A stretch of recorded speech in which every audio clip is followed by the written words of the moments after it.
O obi, ele é uma fruta que foi criada pelo próprio Olodumare através da força das orações dos orixás pela sobrevivência da humanidade. Ok? É no Odu e o Ori que Ifá nos ensina o mito de nascimento do obi. Então, primeiro a gente precisa saber a origem mítica e espiritual do obi. Houve um período em que a Terra passava fome, muitas dificuldades, e os seres humanos estavam sofrendo em demasia. Dessa forma, então, as divindades mais velhas, entre elas o Batalá, Elenini, Onilé e outras, fizeram orações ao próprio Olodumare, Olorum, o Deus Supremo, que trouxesse a força da vida às divindades, ao ser humano e até às divindades que sofriam. Então, essas divindades mais velhas reuniram-se através de orações de Oriquis, de Badurás, ao próprio Olodumare. O que fez o Deus Supremo, Olorum, ouvir estas orações. E o Itan de Fá nos ensina que, com a força dessas orações vibrando pelo universo, as orações dos orixás mais velhos, das divindades mais velhas, o próprio Olodumare abriu as mãos no ar, pegou esta energia e colocou na terra, sobre a Leonilé.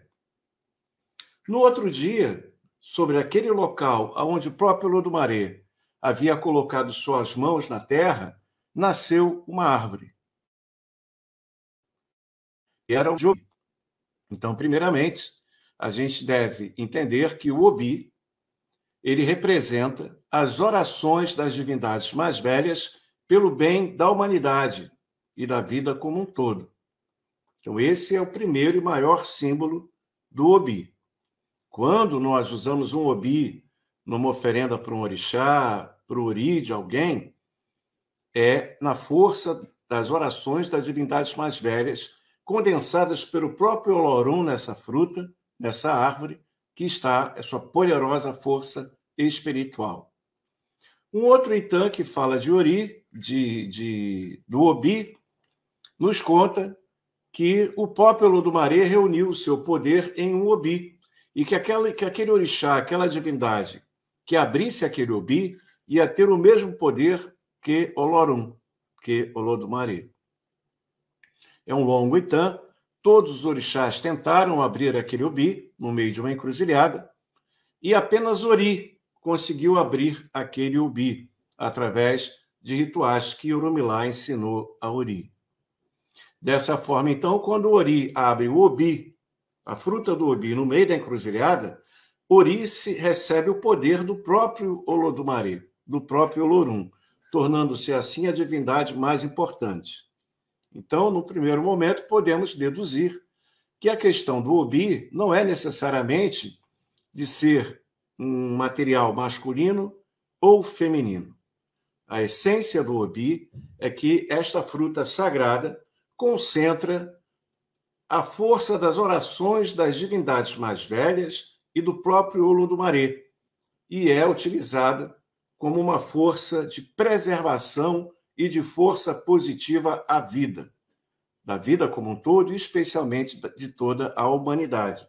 Por sua vez, o Orobô é uma árvore inserida dentro do culto e da magia de Yamê Oxorongá, por sua vez associando, claro, por causa disso, a força de gestação e a força feminina. No entanto, é uma outra fruta sagrada, contraparte ao Obi, que representa a ancestralidade. É uma oferenda por excelência aos ancestrais e aos orixás que possuem maior vínculo e fundamento com a ancestralidade, com os antepassados.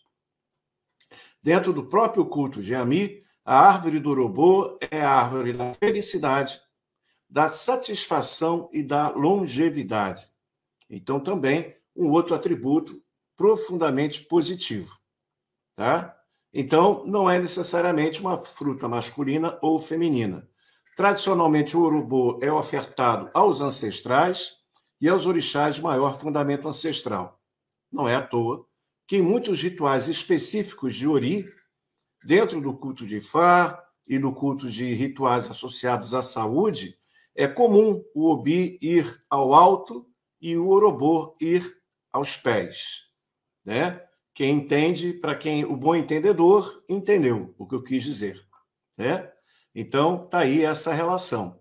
Muitas pessoas, por causa da aproximação do Orobô com o Yami, costumam associar o Obi a uma energia masculina, elétrica, dinâmica, e o Orobô a uma energia feminina, geradora.